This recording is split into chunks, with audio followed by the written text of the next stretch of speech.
Bem, amados, boa noite a todos. Eu já estava com saudade, já faz algum tempo que eu não compartilho a palavra com os irmãos então estava realmente com saudade de poder estar compartilhando essa palavra. Temo e tremo toda vez que eu venho aqui, porque a gente sabe que é o Senhor que fala conosco. Deus tem colocado alguns temas, coisas que a gente tem presenciado e vivido, e eu realmente temo e tremo toda vez que eu venho aqui compartilhar a palavra com os irmãos. Gostaria que você ficasse em pé, nós vamos começar orando. Boa noite a todos e a todas que aqui chegaram, e boa noite também a todos os que estão nos assistindo pela live. Que Deus também possa estar contigo aí onde você está e que você seja abençoado em nome de Jesus. Amém? Vamos orar então. Eu queria que você fechasse seus olhos por um instante, e nós vamos estar orando, clamando pela presença de Deus aqui nesse lugar, e que Deus possa estar abrindo os nossos corações e as nossas mentes para que a gente possa receber a sua palavra. Vamos orar. Pai amado, eu te louvo e te agradeço, em primeiro lugar, por essa oportunidade de culto que nós temos como igreja. Estamos reunidos em paz aqui nesse lugar para cultuar ao Senhor, porque reconhecemos que o Senhor é soberano, o Senhor é o nosso único Deus, o Senhor é digno de honra e glória, e é por isso que nós estamos aqui, para prestar culto a Ti. Abençoa cada pessoa que aqui chegou, cada família aqui representada, abençoa também as pessoas que estão nos assistindo pela live, Senhor, que eles também agora recebam essa porção da palavra e possam ter as vidas transformadas pelo Teu Espírito Santo, possam se aproximar de Ti, para que nós todos possamos caminhar juntos na Tua direção, Senhor. Nos abençoa, perdoa as minhas limitações, fala conosco nessa noite, em nome de Jesus. Amém e amém. Amados, eu pedi para o pastor para que se colocasse ali, porque o que eu vou falar hoje, você pode se assentar, perdão. De uma certa maneira, é lógico que eu não vou falar, o tema não é comprometidos com o reino, mas tem tudo a ver com o reino. E é impressionante como Deus fala conosco, porque eu tenho falado por onde eu ando, conversado com pastores por onde eu ando também, e a gente percebe que há eu diria que uma preocupação, embora a gente não deva viver preocupados, mas existe uma inquietação, vamos mudar a palavra, nos nossos corações, porque a gente percebe que a igreja de Jesus Cristo precisa reencontrar a sua identidade. E eu tenho falado e tenho batido muito nisso aqui, inclusive na igreja, e vou continuar falando sobre identidade enquanto Deus falar e me mover nesse sentido de falar sobre a identidade, que eu também acredito. O povo de Deus nesse tempo, nos tempos de hoje, se perdeu um pouco em relação à sua identidade. Hoje à tarde eu estava ouvindo um vídeo, uma palestra num curso de adoração, e que estava pregando era um pastor chamado Judson Oliveira, não sei quem conhece aqui, o pastor, eu falei com o pastor, até recomendei que o grupo de louvor, o ministério de louvor, perdesse 1 hora e pouca de um dia na semana para ouvir a mensagem desse pastor, desse pregador, falando sobre adoração. Mas uma coisa que ele me falou me marcou muito, amados, e tem muito a ver com isso, com o reino, Nós sabemos que o reino, ele chega a esse mundo através de Jesus Cristo. Com a vinda de Jesus Cristo é inaugurado o reino de Deus aqui na terra. Mas o reino não está pronto, e a sua igreja é quem vai completar a instalação do reino de Deus aqui nesse lugar, até que ele volte. Então, amados, eu gostaria muito que nós pensássemos nisso, que nós somos obreiros. Eu não gosto de fazer muito isso não, mas eu vou pedir para você olhar para o lado e fale assim: você, irmão, você é um construtor, porque nós somos construtores do reino. É importante que você saiba disso. E eu gostaria muito que você entendesse isso. Sabe o que ele falou? E eu fiquei pensando, por que eu nunca pensei nisso? Às vezes as pessoas falam umas coisas, eu fico falando, podia ser eu que pensasse, que tivesse esse pensamento, de tão óbvio, mas tão importante pensamento. Amados, toda vez que a gente vai construir, e ele diz que muitos ministérios têm sido construídos e acabam rapidamente, sabe por quê? Porque as pessoas só pensam da superfície para cima. Quando toda a construção é fundamental que haja fundamentos, ou seja, você tem que, quanto mais você cava, quanto mais profundo você estabelecer seu alicerce, mais seguro vai ser aquilo que você está construindo. Amém? Vocês estão entendendo o que eu estou falando? E eu acho que a gente tem vivido construções muito superficiais, que não vai na profundidade que deve ir. E por conta disso, nós estamos tendo muitas dificuldades em estabelecer o reino de Deus aqui nessa terra, porque nós estamos acomodados com a superfície, porque a gente não vai fundo, não estabelece alicerces profundos que vão ser fundamental para aquilo que a gente vai fazer. Então eu gostaria, nesse primeiro momento, dizer que nós estamos pensando em reino. A ideia dessa igreja é que a gente possa realmente estar comprometidos com o reino. Eu e você, que nós todos possamos viver essa construção do reino, comprometidos com o reino. Amados, eu vou pedir, eu sou jurássico, né? Eu apertei alguma coisa aqui no meu iPad, eu vou pedir para o Paulo vir aqui, vocês perdoem. Paulo, chega aqui, só para me ajudar, porque eu não sei como eu saio daqui agora. Eu preciso sair disso para voltar para o meu... Eu sou meio jurássico, não é aqui, mas volta para a mesma coisa, eu precisava sair daí. Ou então o Denner, uma pessoa mais jovem e não jurássica como eu.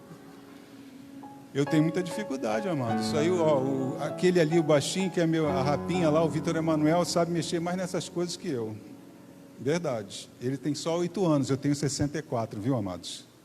Então, vocês me perdoem porque eu tenho algumas dificuldades. É que a mensagem está salva no aplicativo ali, mas eu quero que você abra a sua Bíblia e a gente vai falando, porque está muito claro na minha cabeça. Então, eu quero que vocês entendam que, e eu até vou...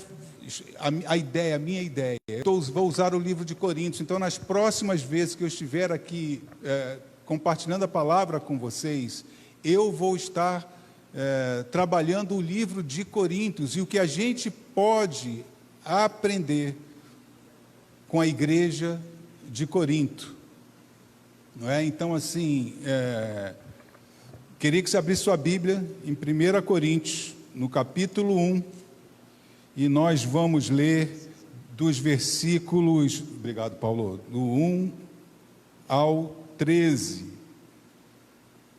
E se houvesse um título, eu estou falando, não preciso aprender. O pastor, apesar de, é lógico, ele é muito mais garoto do que eu, ele leva vantagem nisso, ele faz uns slides, tal, coloca. Eu tenho uma dificuldade, eu preciso fazer um curso para fazer esses slides, até porque eu também gosto muito de ler assim, mas eu acho que falta. Se houvesse um título e fosse projetado, seria Identidade e os conflitos na comunidade, porque a gente vai estar estudando o livro de Coríntios. Amém? Então, antes de nós lermos, queria só fazer uma breve introdução para nos contextualizar, para a gente entender o momento em que esse livro é escrito, quando Paulo escreve aos Coríntios. Então, preste atenção nessa introdução, porque essa introdução é importante para a gente entender o que estava acontecendo na igreja. E eu fiquei pensando muito essa semana, que como algumas cidades se parecem, e como a igreja de Corinto, 2000 anos atrás, ela foi fundada, e aí eu já começo a introdução, mais ou menos entre 50 e 57 depois de Cristo, durante a segunda viagem missionária de Paulo. Olha o tempo que essa cidade já existia há quanto tempo? Só a igreja tem 2000 anos. Percebam, mas ela tem algumas características que são muito presentes nas nossas cidades, e que talvez nós até achemos uma coisa maravilhosa, porque para aquela época essa cidade era uma cidade muito importante, diferente, cult, moderna, mas isso gerou muitos problemas. Então nós estamos em torno dos anos 50, segunda viagem missionária de Paulo. Paulo está na sua viagem, e antes de ir para Corinto, ele passa por Atenas, e em Atenas ele começa a pregar para a elite da cidade de Atenas, e é muito mal recebida, é uma experiência muito ruim de Paulo em Atenas, porque aquele povo era um povo muito idólatra. Então a experiência como missionária de Paulo em Atenas foi muito ruim, não foi uma experiência boa. As pessoas não queriam muito ouvir o que ele estava falando, por causa da idolatria que havia naquela cidade. Aí ele sai de Atenas e vai para Corinto, e lá então em Corinto ele chega, ele conhece um casal chamado Áquila e Priscila, e vai morar com esse casal. Ele vai morar com esse casal, conviver com esse casal, e aí também começa nesse tempo que ele está em Corinto, a pregar na sinagoga. E em primeiro lugar, ou seja, a sinagoga não era um lugar de gentio, era um lugar de judeus. Então Paulo começa a pregar em Corinto para judeus. E aí acontece uma coisa que para nós, e se nós estamos aqui, se foi um momento ruim e triste para os judeus, porque eles não quiseram aceitar o que Paulo estava pregando. Paulo estava pregando Jesus Cristo, e Jesus Cristo morto na cruz, e isso para judeu era escândalo, mas para nós isso foi fundamental, porque Paulo diz, a palavra diz assim: olha, chega com vocês, eu já fiz o que eu tinha que fazer com vocês, agora eu vou pregar para os gentios. Ou seja, ele foi falar para nós, e foi porque ele teve a vida transformada. Lembre-se que Paulo era um judeuzão, um fariseu da melhor espécie, que teve a vida transformada para o Jesus Cristo, mas que ainda carregava atrás dos judeus. Por isso é que ele vai pregar primeiro na sinagoga. Mas ele, por ter sido rejeitado a sua mensagem, ele então se dirige aos gentios. E é por conta disso que nós hoje estamos aqui. Porque essas pessoas esses líderes lá de trás, começaram a pregar para gentios, que é o que nós somos. E por conta disso nós estamos aqui com a vida transformada hoje. Então uma coisa que é ruim para o povo judeu foi ruim para o povo judeu, para nós foi a nossa salvação, porque a mensagem, o evangelho começou a ser ministrado para os gentios, e a partir daí nós podemos ter experiências com Jesus Cristo, e é por isso que nós estamos aqui. E Paulo passa de 1 ano e meio a 6 meses, a 2 anos em Corinto. Ele fica quase 2 anos lá em Corinto, e depois ele vai embora. Ele vai para Éfeso e vai continuar a sua viagem. Mas também é importante, para a gente saber do que eu vou falar, que a gente entenda um pouco essa cidade de Corinto. Amados, Corinto era a cidade mais importante do Império Romano. Ela era a sede da província de Acaia e era o centro administrativo dessa região. Era uma cidade com a característica de receber muito migrantes, mas 2/3 dessa população eram de escravos. E os autores, os estudiosos dizem que provavelmente a grande maioria dos cristãos em Corinto eram escravos. Então 2/3 da população eram de escravos. Mas nessa cidade também é onde se concentrava o maior número de latifundiários da Grécia. O que é isso? Eram as pessoas que possuíam mais terras na Grécia, também viviam em Corinto. Então você percebe, tem um grande número de escravos e um pequeno número de pessoas ricas e poderosas. Então havia essa diferença social muito grande nessa cidade. Essa cidade possuía 2 portos, e naquela época ter porto era assim algo fantástico em termos de desenvolvimento para a cidade. Daí haver muito progresso, os comerciantes estavam ficando ricos naquela cidade. Também havia um centro industrial.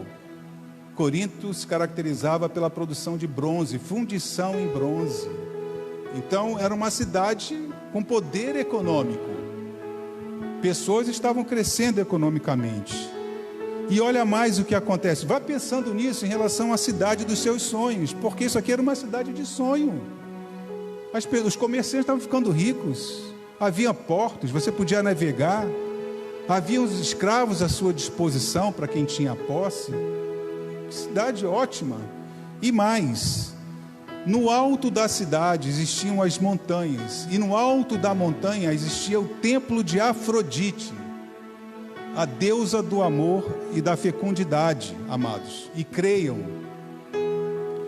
no templo da deusa Afrodite, 1000 mulheres selecionadas iniciavam as pessoas na arte do amor, que para elas não era uma arte do amor que a gente possa imaginar, era questão sexual mesmo. Iniciava as pessoas porque era a deusa da fecundidade. Então 1000 mulheres acolhiam as pessoas e faziam o que eles chamavam de sexo cultual. As mulheres que estavam lá transavam, prestando um culto à deusa Afrodite. Olha que cidade era essa, muito louca, muito vanguarda, muito dos nossos dias. Já havia naquela época que a gente pode chamar assim, um desvio nessa área de sexualidade lá. Parece muito com o que a gente está vivendo hoje. Parece muito com isso, está todo mundo vivendo isso. Então a igreja era o que se pode falar, uma metrópole para aquela época. Tinha de tudo naquela época. E aí então Paulo vai e começa a pregar e funda a igreja de Corinto. Então aquelas pessoas que eram marginalizadas, que eram escravas, haviam mulheres também. Todos nós sabemos que naquela época a mulher também era um ser de segunda categoria, então era marginalizada também. Então essas pessoas começam a se converter através do ministério de Paulo naquela cidade, e fundam então a igreja de Corinto. Então até aqui há vocês estão me entendendo, estão compreendendo a situação de como era Corinto? Porque nós vamos fazer um estudo em cima disso, porque apesar de Paulo ter ido e ter pregado e ter fundado a igreja, e muitas pessoas, muitas não, porque os estudiosos dizem que essa igreja devia ter umas 100 pessoas, mas que era um número razoável de pessoas naquela igreja. E eles começaram a enfrentar, assim que Paulo vai embora, deixa a cidade de Corinto, começam a aparecer problemas que parecem muito com aquilo que a gente tem vivido nesses dias em nossas igrejas. E eu creio que talvez o maior problema que eles enfrentaram e que nós enfrentamos hoje, a igreja tem enfrentado de uma maneira muito clara nos nossos dias hoje, era a falta de identidade. Porque, e como eu falei, a cidade de Corinto era formada por muitos migrantes, pessoas de raças e culturas diferentes que estavam em Corinto e se converteram. É lógico que você vai juntar tudo isso, você vai ter dificuldades. Então, amados, agora eu quero que você abra e a gente vai ler juntos 1 Coríntios 1, nós vamos ler do 1 até o versículo 17. E nós vamos ver o que a gente aprende com a igreja de Corinto. Então diz assim na minha versão, vou ler devagar para você acompanhar. Paulo, chamado pela vontade de Deus para ser apóstolo de Jesus Cristo, e o irmão Sóstenes, à igreja de Deus que está em Corinto, aos santificados em Cristo Jesus, chamados para ser santos, com todos os que em todo lugar invocam o nome de nosso Senhor Jesus Cristo, Senhor deles e nosso. Graça a vós outros e paz da parte de nosso Deus, nosso Pai e do Senhor Jesus Cristo. Sempre dou graças a meu Deus a vosso respeito, a propósito da sua graça, que vos foi dada em Cristo Jesus, porque em tudo fostes enriquecidos nele, em toda palavra e em todo conhecimento, assim como o testemunho de Cristo tem sido confirmado em vós, de maneira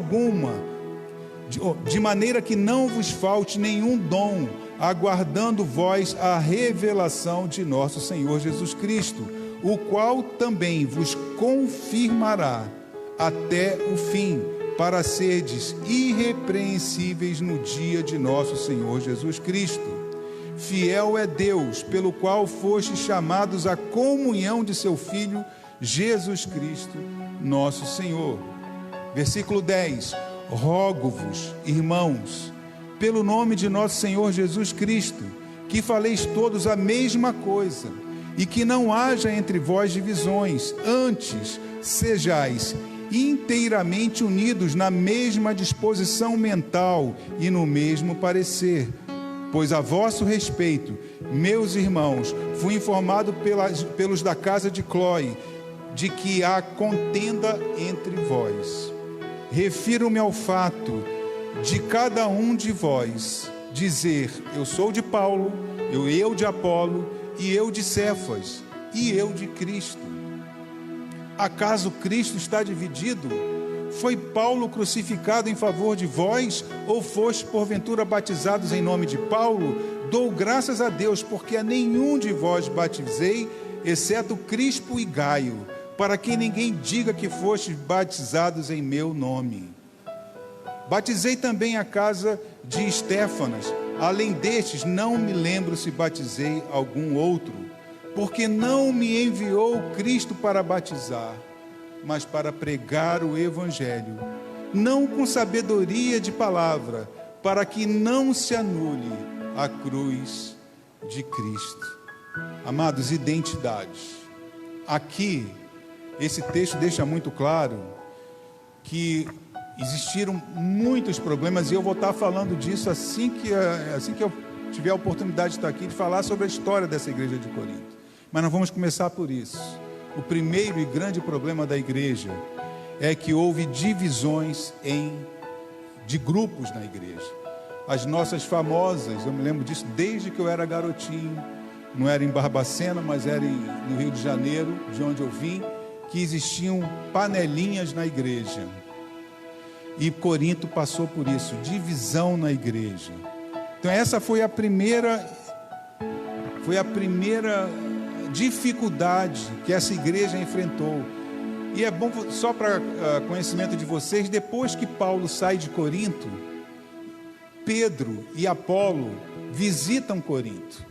E com certeza impactaram também aquelas cidades, por serem quem eram, Pedro e Apolo. E isso trouxe confusão para aquelas pessoas. Mas veja só, versículo 1, e a gente vai ver quase que versículo por versículo, para a gente entender essa questão da identidade, porque é a identidade que me faz ser comprometido com o reino, amados. Se eu não tenho identidade, eu não posso ser comprometido com outras coisas, com o reino de Deus, não. Eu tenho que ter identidade. Então olha só, versículo 1, Paulo se apresenta, Paulo se identifica, Paulo sabia qual era a identidade dele. Olha o que ele diz, ele fala assim, versículo 1, Paulo chamado pela vontade de Deus, é ele que está saudando a igreja. Ele foi chamado pela vontade de Deus para ser apóstolo de Jesus Cristo. Então, amados, Paulo sabia quem ele era, ele tinha essa convicção, que ele foi chamado, e ele não foi chamado pela sua vontade, não. Foi Jesus Cristo que tomou a iniciativa de transformar a vida de Paulo na estrada de Damasco. Mas ele reconhece isso, ele foi chamado por Jesus Cristo, ele tinha essa identidade, ele sabia quem ele era, e sabia de quem ele era. E a pergunta já desde o começo é essa: será que eu sei quem eu sou e de quem eu sou? Na minha experiência cristã, será que eu tenho consciência disso? Paulo sabia quem ele era, e sabia de quem ele era. Não havia dificuldade, ele se identifica. Será que eu tenho me identificado como cristão? Não só de ouvir falar, mas no meu modo de viver, na minha maneira de viver? Será que as pessoas me ouvem falar de Jesus Cristo? Questão de identidade. Paulo se identificou.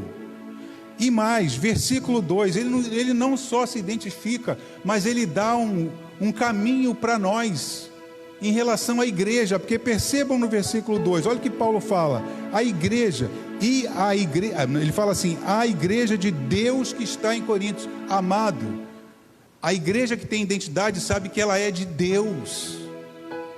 Paulo está falando com a igreja de Deus.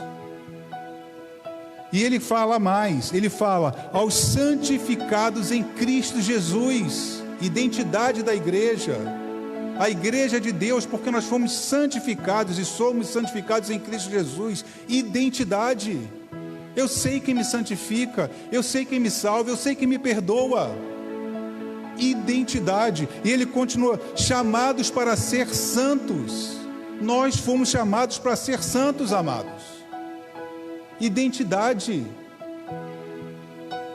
E aí eu não posso viver uma vida dupla. Eu fui chamado para ser santo. Isso é identidade. Ou então não vamos fechar as portas. É por isso que a igreja não avança. Porque nós fomos chamados para ser santos, e ser santo não é fácil. Ser santo não é fácil, mas isso é a nossa identidade. Mas aqueles que invocam o nome do Senhor, amado, vou falar uma coisa para vocês. Como é que a gente invoca? A melhor maneira de se invocar o nome do Senhor, você pode fazer isso o tempo todo na sua vida, andando, pulando, correndo, jogando, você pode invocar o nome do Senhor, mas tem uma coisa que a gente deve lembrar, que a gente deve estar em oração para invocar o nome do Senhor. E sabe uma coisa que tem acontecido? A igreja de Jesus Cristo parou de orar. Ela não invoca mais o seu nome.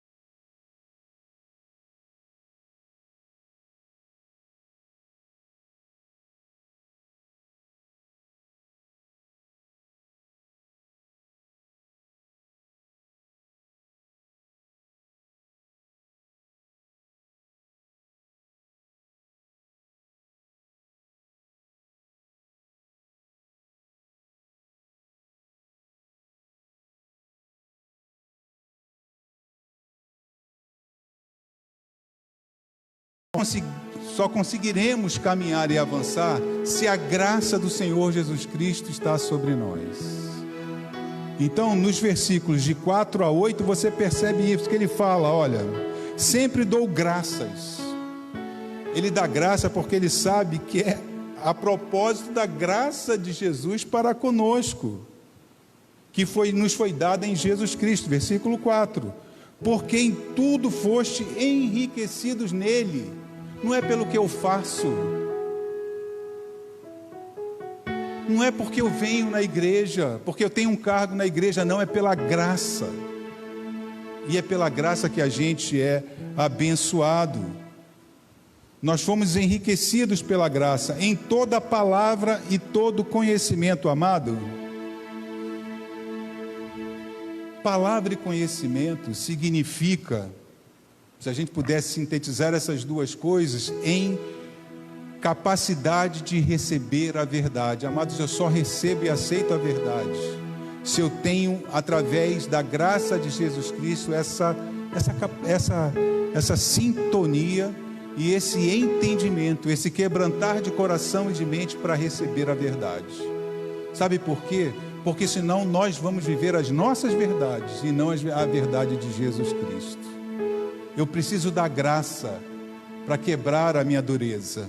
Eu preciso da graça para abrir o meu entendimento, para que eu possa entender a verdade que vem de Jesus Cristo. Mas mais, nós somos testemunho. Ele está falando assim, ó, assim como o testemunho de Cristo tem sido confirmado em nós. Qual é a confirmação do testemunho de Cristo em nós? A nossa salvação.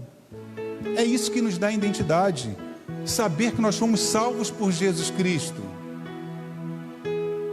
Essa é a nossa identidade, amados. Eu fui salvo por Jesus Cristo, por mais ninguém. Não é o que eu faço, não. É porque pela graça dele, pela misericórdia dele que nós estamos aqui, porque nós fomos salvos. Graça nos ajuda a ter identidade, porque eu tenho que reconhecer que eu fui salvo por Jesus Cristo, que é o testemunho que a gente dá a respeito dele. Depois ele fala, no versículo 7, não vos falte nenhum dom. Quem dá os dons para a igreja crescer é o Espírito Santo de Deus, é a graça de Jesus Cristo na igreja, que na verdade, eu até ia falando errado, mas ela acaba sendo uma graxa que besunta a igreja e faz ela como se fosse um motor, ela andar de uma maneira plena, sem enferrujar, sem travar. É a graça de Jesus Cristo. Por isso que a igreja recebe dons, para que a gente possa caminhar na direção dele, e isso vai nos dar a identidade também, porque a igreja se fortalece, depois e ajuda no crescimento do corpo da igreja.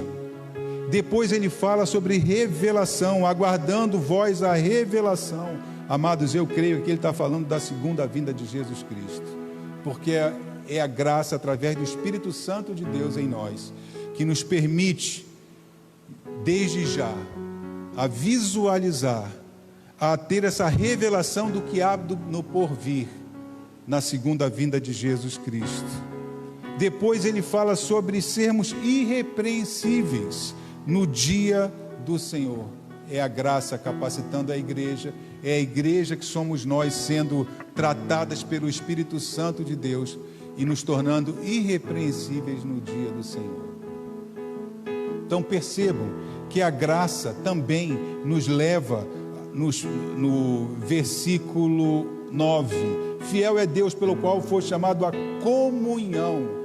Amados, a gente só vai ter comunhão na igreja, uma comunhão verdadeira com Deus e com meu irmão que está do meu lado, se eu tiver a mesma identidade, o que nos identifica, e é através da graça de Jesus Cristo que a gente deve estabelecer a comunhão na igreja, não só no sentido vertical com Deus, mas também no sentido horizontal com os meus irmãos e com as pessoas que precisam ouvir de Jesus Cristo.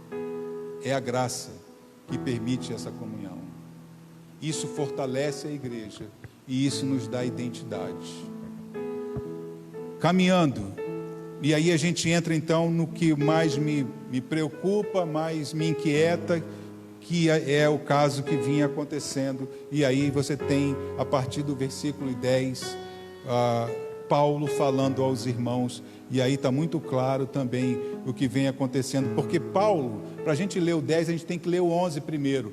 Paulo é avisado por uma família que congregava em Corinto, ele já está em Éfeso, e alguém da igreja vai até Paulo em Éfeso e fala, ó, está dando BO lá na igreja, você não está mais lá, e começou a dar BO.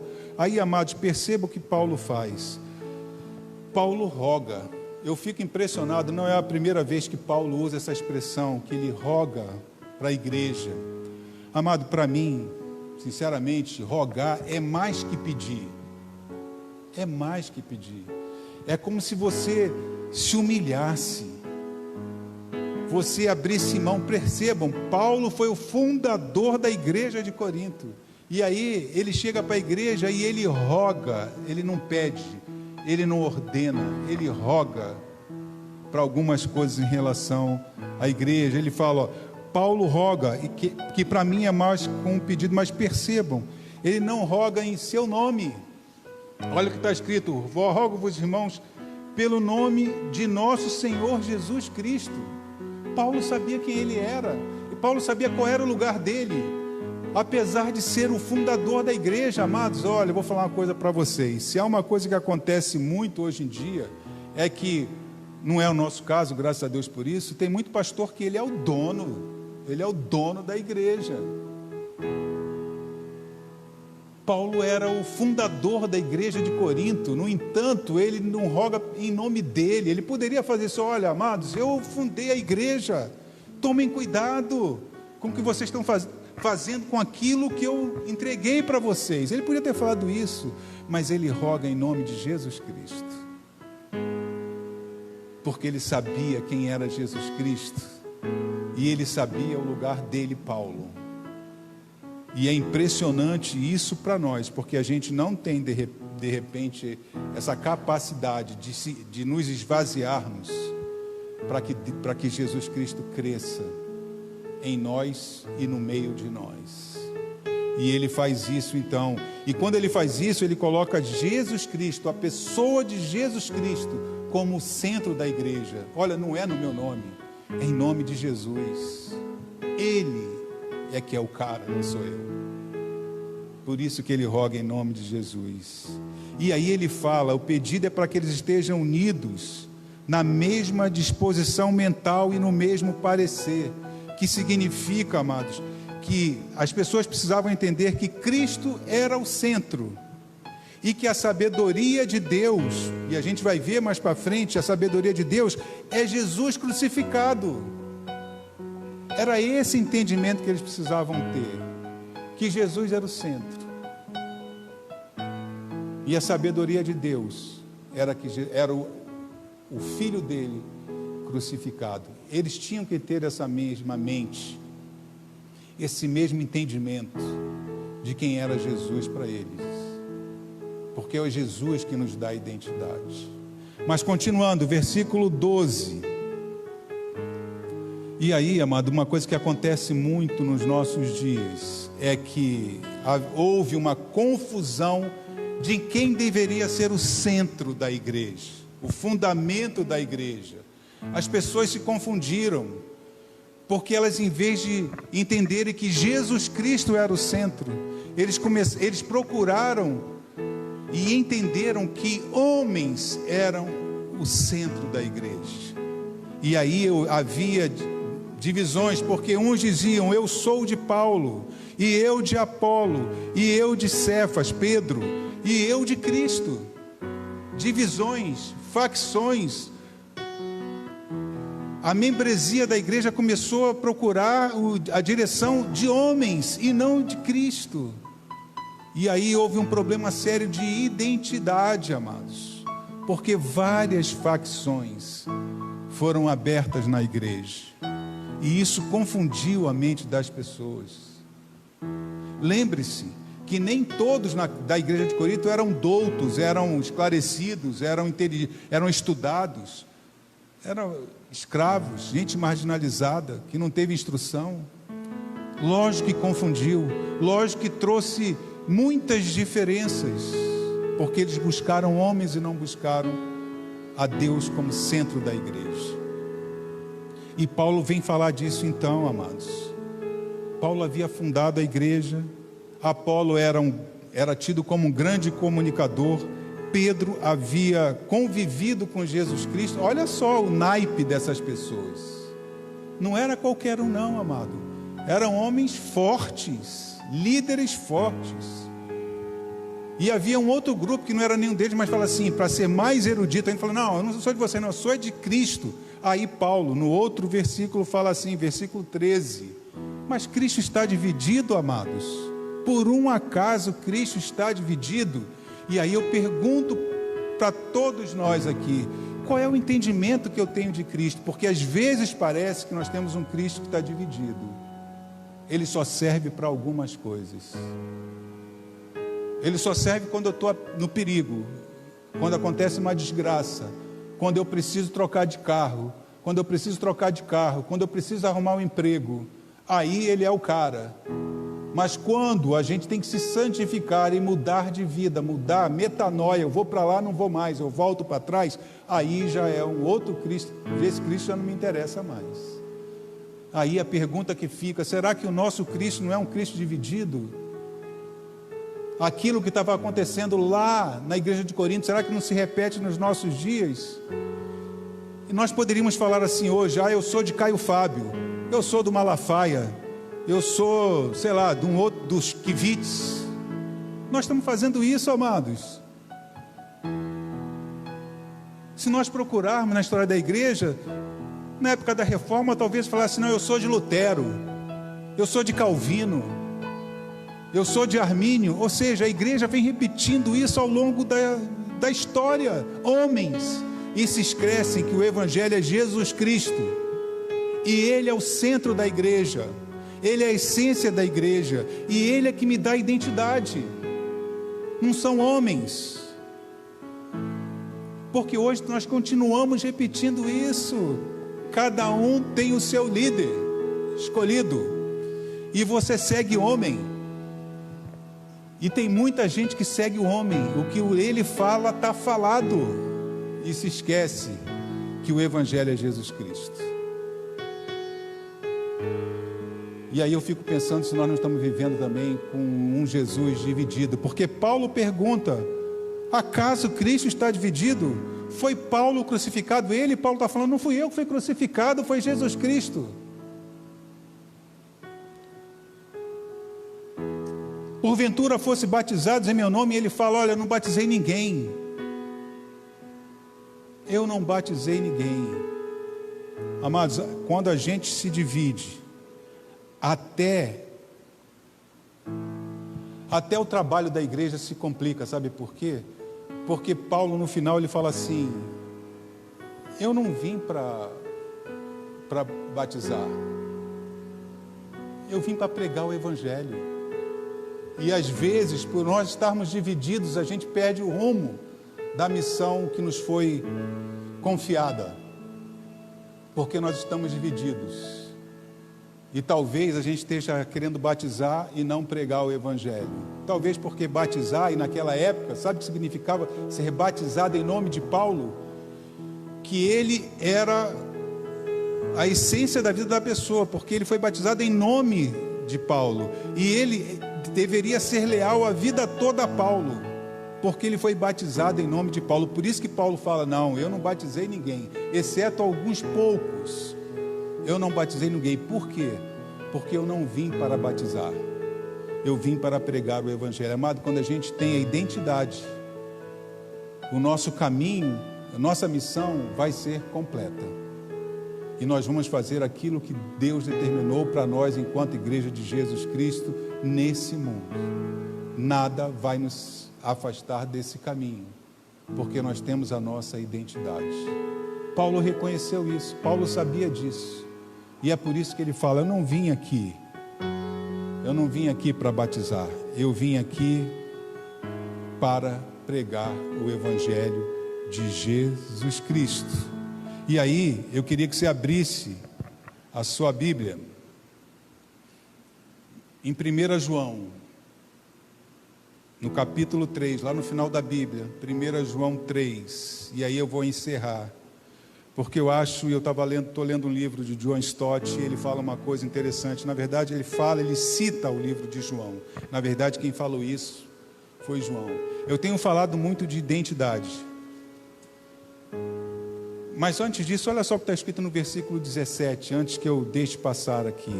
Porque não me enviou Cristo para batizar, mas para pregar o evangelho. Agora preste atenção nisso. No meio do versículo diz assim, não com sabedoria de palavra, amados, não é na saliva não, como falava dos professores que gastam saliva explicando para os alunos. Não é na saliva, não é no conhecimento humano que ele está falando aqui. Ele prega o evangelho, mas não com a sabedoria humana. Para quê? Para que não se anule a cruz de Cristo. Tem muito líder que está pregando demais, falando demais, fala muito bem, fazem cursos de oratória, mas talvez sem querer, eu gostaria de dar, como eu sempre lembro de um pastor amigo meu, o benefício da dúvida, de que eles não façam de propósito, mas muitos querem até anular a cruz de Cristo. O que salva, amados, é a cruz de Cristo. É lógico, uma boa pregação nos alimenta, como o pastor falou, nos faz crescer, mas o que nos salva e que nos dá identidade é a cruz de Cristo. É Jesus Cristo crucificado, e ponto final, não há nada mais do que isso, amado. O evangelho é isso. E é só isso. Mas preste atenção, se nós tivéssemos a identidade, uma identidade, talvez seja até bom você anotar esse texto, não se esqueça não, anote para depois você separar 3 verbos que aparecem nesse texto e que são fundamentais para a nossa identidade. Vamos ler, que diz assim: ora, o seu mandamento é este. 3 verbos que aparecem aí. Primeiro, que creiamos em o nome do seu Filho. Crer. Primeiro verbo. Você quer ter identidade cristã? Você quer ser um cristão verdadeiro, transparente? Creia em Jesus Cristo. Porque o mandamento é esse, que creiamos em nome do seu Filho Jesus Cristo. Segundo verbo, e nos amemos uns aos outros. Amar uns aos outros. Crer e amar.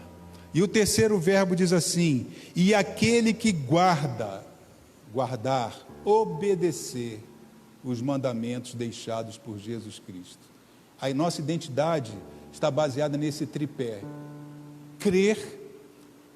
E é interessante que João colocou nessa ordem, sabe por quê? Porque se eu não creio em Jesus Cristo, eu não consigo amar o próximo. Eu tenho que crer, porque só crendo eu amo, e só crendo eu obedeço e guardo os mandamentos deixados por Jesus Cristo. Que esses 3 verbos façam parte da nossa vida, do nosso cotidiano, da nossa identidade cristã: crer, amar e obedecer. Amém? Que Deus te abençoe nesse sentido.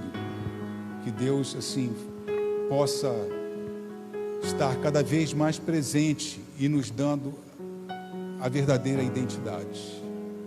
Ele é a essência da nossa existência.